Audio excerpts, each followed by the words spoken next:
Newsmaker Sunday with Fox 10's John Hook. Thanks for joining us on Newsmaker Sunday. We are pleased to have with us today Col Frank Milstead, head of the Department of Public Safety, tapped by Governor Doug Ducey in February of this year to take over that position.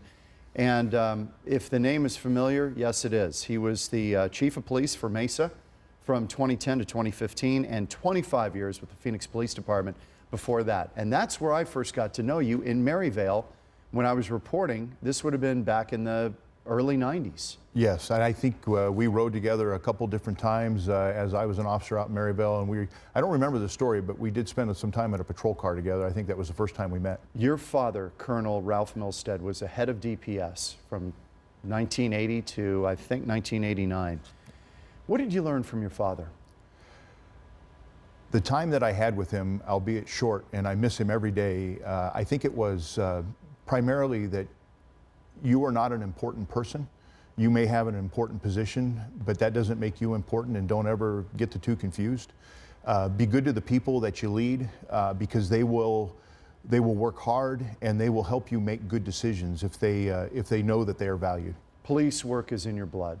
Absolutely.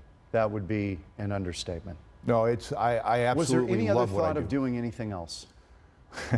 Well, yes, there were thoughts. My first school after high school, I went to the American Academy of Dramatic Arts in Pasadena, California. No kidding. Now yeah. That I did not know. Oh no. So there was a time when police work was not at the forefront. A flirtation with acting. Yes, sir. Stage, screen, both. Yes, both, and candidly, a little stand-up comedy. Wait a minute, did you do this professionally for a while? Professionally and amateur, both, yes. I mean, if you get paid for it, you're a professional. Were you getting paid? Not much. I started out doing an amateur night here in Phoenix, and then I did some amateur stuff at the Ice House in Pasadena, California, and an amateur night at the Comedy Store in LA. I did a lot of that from the time I was about 18 to the time I was 20. Wow. The good news is, none of it is on YouTube, so do not start Googling it now. That would all be different now. That would be different in this day and age. Exactly. All right, so you go to Phoenix PD. Ruben Ortega was your chief back then? Yes. What did you learn from Ruben Ortega?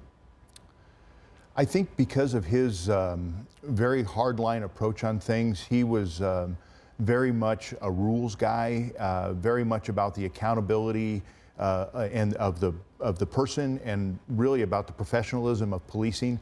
I think it just set a very high standard for all of us who worked there at that time. You had to do things at the highest level all the time to be successful.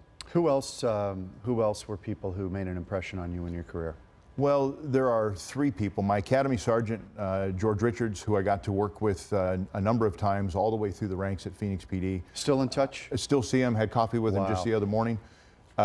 Jack Harris was a mentor for me, the chief in Phoenix, and Bill Lewis was an assistant chief. And I think Bill's the one that I probably owe the most to professionally, in the sense that he continually pushed me out into places to see how I would respond, and gave me chances to be successful at Phoenix PD and really to stretch the bounds of things that I was comfortable with. When you become Mesa Police Chief, and that was in 2010, and let me roll video tape number 5. I'm sorry, tape number 4.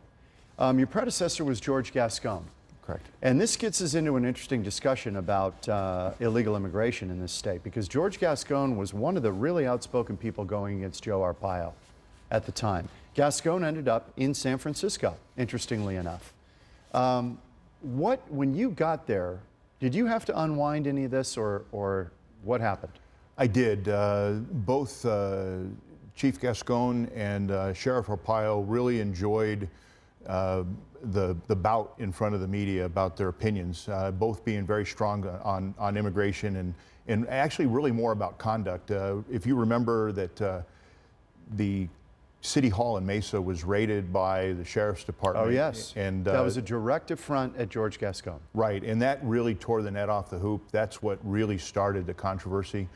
And when I was hired, I was literally asked in interviews, what is your relationship with the sheriff? How do you get along? And all the time that I was at Phoenix PD, I got along with Sheriff Arpaio very well. We had a good relationship. I think he actually gave me a little of the credits that my dad earned with him when my dad was a DPS director, because at the time the sheriff was the special agent in charge of DEA. Right. And he was building a task force, and my father provided some staffing that was much needed. And he always felt indebted to my father, and I think he gave me that, credibility when I got there. But my entire time, 5 years in Mesa, the only time that the sheriff came in and did any roundup or any raid was one time. And we spoke about it on the phone. I was a little spun up at the time, I will admit, and I wanted to go out and say, hey, what's going on? And my city manager was wiser than I and told me, look, just call him, stay out of it. Don't make this, a battle. And he was right, and it wasn't.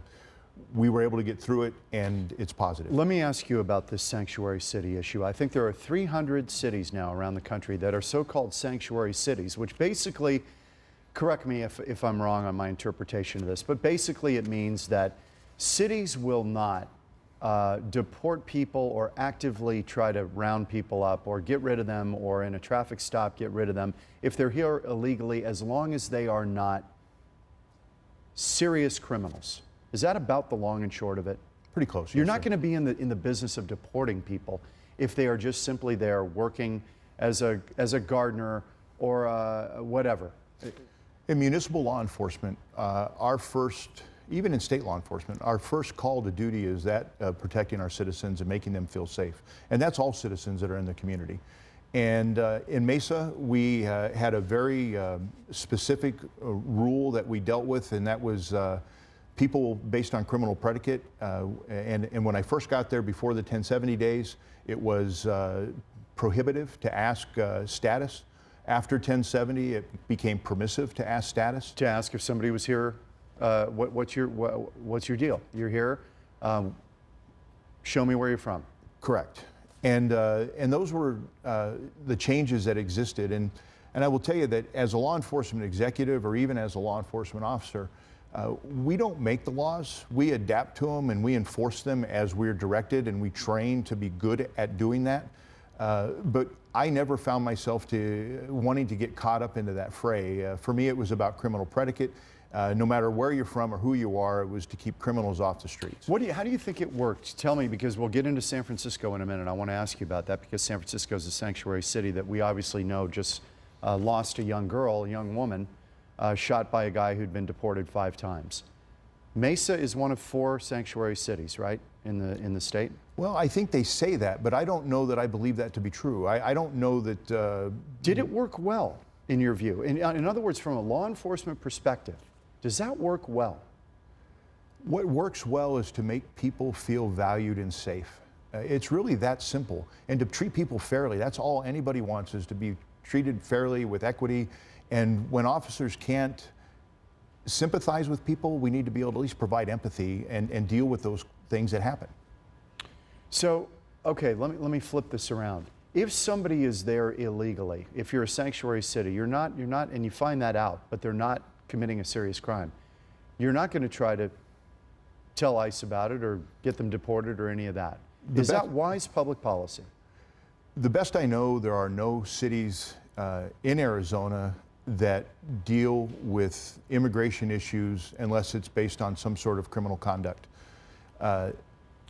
If you section out a piece of your community and only enforce certain laws against those persons, they will not be good witnesses. They will not be crime victims. This is what I'm getting at. You will have race on race crime, or at least ethnicity on ethnicity crime that goes unreported.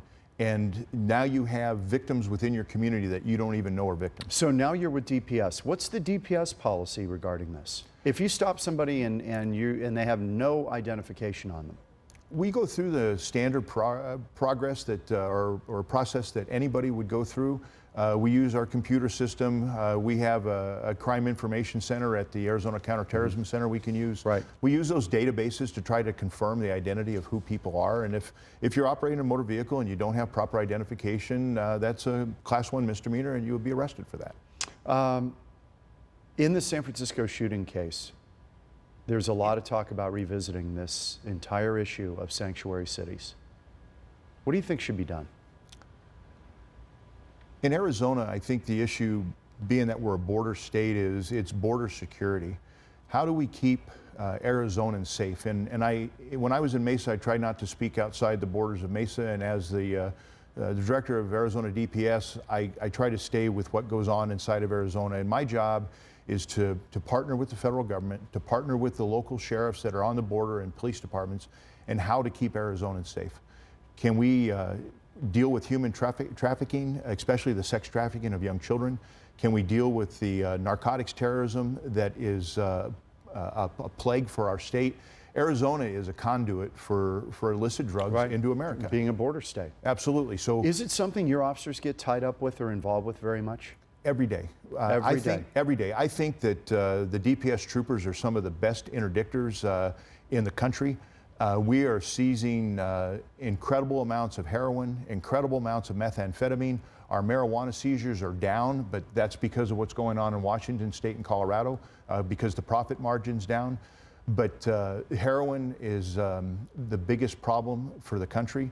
All across the country, deaths are up 5-fold, seizures are up 3-fold. And if you decide to do heroin, one of two things is going to happen. You're going to be a slave to the drug, most likely for the rest of your life, or it's going to kill you. You use the term troopers. Yes, sir. You're using that term now, aren't you? Yes. You're not calling them officers anymore. No. Why? It's an identity issue. This department, when I got here, even my own friends would ask me, they go, what's DPS? What is DPS about? And we are the state police department. We provide statewide laboratory service. We are the Arizona Highway Patrol. Boy, you just hit one, a big one, the crime lab. That is huge, that DPS crime lab, which processes pretty much every DNA deal going on here, right? Everything except for what goes on in Mesa and Phoenix. We have 4 labs across the state. And that is actually one of my missions right now, is to try to enhance that service. We actually have a survey out right now. There's a big backlog. There was, and we're down to 150 days. It was over 180 days when I got there. When you interviewed with Governor Ducey, you were well aware that staffing at DPS was low. Pay is not as high as several other municipalities around. What was the thing you wanted to know from him? What assurance did you want from him before you took the job? That I would have the freedom to use the existing dollars and the existing staff to become world-class at what we are statutorily required to do, and we could drop off on some of the things that are nice to do. And that he would support the idea that I brought in some people to help me from the outside to make those organizational changes. What do you mean the things that you have to do versus the things you want to do? What would be some of those things? Well, statutorily, we provide lab service. We are the Arizona Highway Patrol. We are responsible for training of law enforcement statewide and that continuing ed piece of it. Mm-hmm. And I wanted to make sure that, and then the other piece that's relatively important to that is it's state investigations for not only narcotics, but for criminal activity. So how do we make sure that those things that are mandated in statute are taken care of as a priority and that we're great at? And maybe there's, you look at the department and find pieces of things that we've done because it was a pet project, it was something that we used to do, and how do we get out of that business and make sure that What would be a for instance in some of those? The first thing we started looking at was our things that we did inside with mechanics. Can we have less mechanics and push those out to private vendors? You mean to take care of the cruisers? To take care of the cruisers, right. So we didn't have such a big staff because there is a hiring freeze in the state.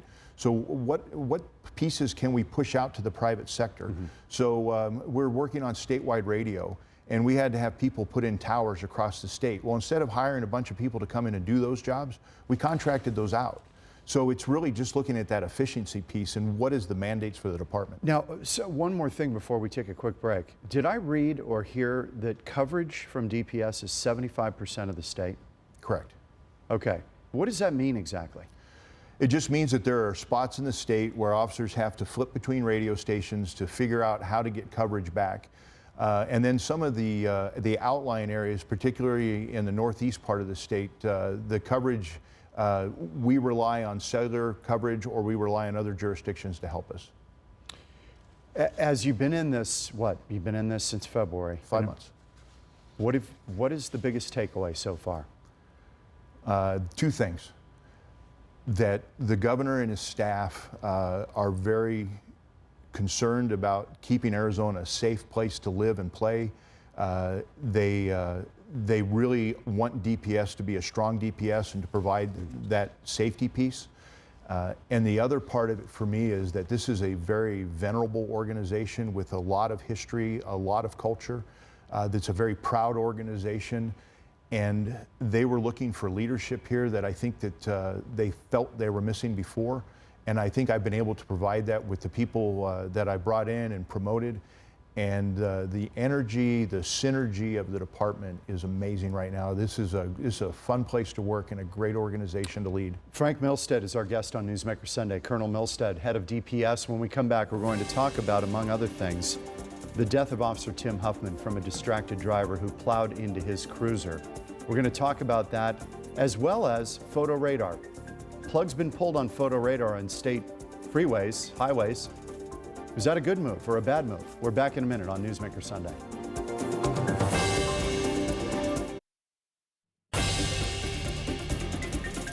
Back on Newsmaker Sunday with DPS Colonel Frank Milstead. He's been on the job since February. He was selected by Doug Ducey to lead the Arizona Department of Public Safety.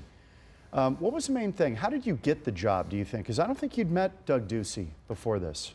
No, I think they were looking at what I'd done in Mesa with technology and efficiencies, and knowing that the Department of Public Safety was also in need of some of those innovations. I think that was part of it. And the other part was while the chief in Mesa, I was able to, with our crime fighting model, drive crime in Mesa to historic lows. We had never been in the top 10 for safe cities, over 400,000 people, and in about 2.5, maybe 3 years, we went from not even broaching the top 10 to being the third safest city, over 400,000 people for violent crime. I assumed that because your father had been director of DPS, that may have played a role in it. It did not. I don't think so, no. I'm not even sure there was an awareness of that at the time. That your father had been the director of DPS? Yeah, I mean, you know, my dad has been gone for 20 years. And if you're not a longtime resident or a bit of a historian, you may not have known that. Let me ask you about this incredibly tragic death of Officer Tim Huffman. As we show the tape, it's tape number 3, I believe. The trucker who hit him was distracted looking at his phone at the time. He was sentenced this week. This was Jorge Espinoza. This distracted driving thing has become a huge, huge issue. We are constantly dealing with this. Yes. What do you guys try to do out there? And let's show tape number 3, the sentencing of Jorge Espinoza, if you've got it. What are you guys doing to try to stop this? Because often you can't even see in the car with the dark tinted windows to see what people are really doing. That's correct. And I think you can look at legislation as an answer, but it hasn't worked for DUI. People, every holiday weekend, we still arrest 300 or 400 people for DUI. We've made it more stringent. We've talked on the news a bazillion times. This has to become socially unacceptable. It has to be something when you do it that people frown upon it and you're scorned for that. We have to figure out a way that in society it is not cool to text, to Facebook, to take selfies, to comb your hair, to eat food, all those things, to be distracted by your GPS. There's so many things in the modern automobile that are distractive, and then the phone creates a new issue. But a lot of people want to do these texting laws, which are probably almost unenforceable. I agree. Because you don't know what somebody's actually doing when you're manipulating the phone. If somebody is seen out there doing that, that's a good enough reason to pull them over. Well, if there's some other violation, they're driving too fast, they're failing to drive in a single lane, something like that, yes, sir.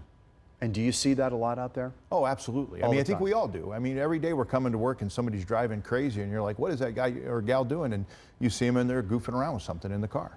You lost an officer in Mesa with a wrong-way driver. Yes. Who was impaired, yes. All the above, and here illegally. He had been deported, he was here illegally, he was unlicensed, uninsured. He killed Brandon Mendoza on his way home from work. Probably over my 5-year period, the biggest hit we took emotionally to the department. I see these signs, massive. They're big signs about trying to keep people from going the wrong way. They've just been put up. Do you think that will help? To me, the impaired driver, I'm not sure that they're going to see it. I do not believe that you can engineer highways for those who are impaired. and still make them reasonably accessible to the rest of us. 80% roughly of all of our wrong way incursions are by an impaired driver. And then you have a percent of people who are having a medical issue, maybe elderly, dementia, and then you have a very small percentage of those who are trying to elude the police. Right. Let me ask you about that, because this gets into a controversial subject, but we have the toughest DUI laws in the country. In the country. Do you think 0.08 is a little low? That now you're starting to ensnare people who are good people. They've had a couple of glasses of wine. They're not really truly that they can't drive, because the people you see going wrong way, correct me if I'm wrong, these are 2.0 and higher. Usually the people who are doing the mayhem out there are really blotto, out of their mind. 0.8 may not be there. This is controversial, but people talk about this. Have we gone too far on this, and we're ensnaring a lot of people who are casual drinkers and not criminals? If you look at the average blood alcohol concentration of somebody that we arrest in a holiday weekend or even over the calendar year, that average blood alcohol concentration is much higher than an 0.8. The science that's behind the 0.8 tells you that everybody starts to become impaired at a 0.04. So there's some leeway. There's some leeway. That's a great point. If you go back to when I started in 1985 as a Phoenix police officer, the blood alcohol concentration was a 0.15. So it went down from, yeah, it went from 1.5 to 1.0. It went to, I think it went to 1.5 to 1.2 to 1.0 and now to 0.8. I think there was a stop in there, it was very, very short. But it doesn't change the fact, and at one time it was socially unacceptable to drink. And we used to watch the drunks on TV and we thought they were funny, you know, the drunk comedians. Sure. And the drunk, and that kind of all went away and changed, and it became socially unacceptable to do that. I think those times have started to change, and we're seeing more and more impaired drivers. But in Mesa, for instance, our holiday task force last year, we actually arrested more people impaired by drugs than we did by alcohol. That's interesting. First time. So I'll get your take on medical marijuana when we come back on Newsmaker Sunday with Frank Milstead, Colonel Milstead, the head of DPS. Okay, back on Newsmaker Sunday with Frank Milstead, the head of DPS. He's been in that position since February of this year, appointed by Governor Doug Ducey. Let me show tape number 5. I got to get your take on this. Photo radar was, Governor Brewer pulled the plug on photo radar out there on freeways. She really hated it. She pulled the plug on it. What difference has it made having those cameras up or down? Do you know? I really don't, and all that happened prior to my tenure, so I am not real well versed on the pluses and minuses of how it affected freeway travel. You had it in Mesa, though. We did. What was your take on it? Did it help? It helped near our schools. We had fixed speed cameras at the schools, and it did make a difference. It slowed drivers down around the schools and I think saved kids' lives. And it was, I think it was measurable there, and we could see the productivity of it. Do you think that the speed cameras, though, work well out on the freeway? Anytime something's predictable, I think there's issues with it. You mean fixed location, where people start to know where it is? Correct. They slow down, they speed up. Right, and I think what really aggravated the population on all of photo enforcement in the cities or anywhere is that it's not equitable. You know, people have to be served and they don't take service. They're Yes. driving somebody else's car, they're driving a rental car, a company car. I think that's a lot of what, you know, really infuriated people. What is it you want to do with the department during your tenure? There's two things. The first thing is dealing with statewide radio and really technology overall for the department. Technology through the tough budget times suffered, and I think we can really enhance efficiencies in the department and effectiveness through the use of some of those technologies. You need more officers, don't you? We do, but we're okay where we are, and we're able to manage it. Yeah, absolutely. We're managing the issue. We're building partnerships. It makes us drive relationships as well with the sheriffs and with the federal government, and trying to enhance what we do collectively. And if we work as a team, we're much, much better. Great to see you. You too. Colonel Thank Frank you. Milstead, best of luck on the job, and it's good to see you. Thank you, John. I appreciate you being here. We go back 20-some years. Good to see you. We're back next week on Newsmaker Sunday. Thanks for being with us.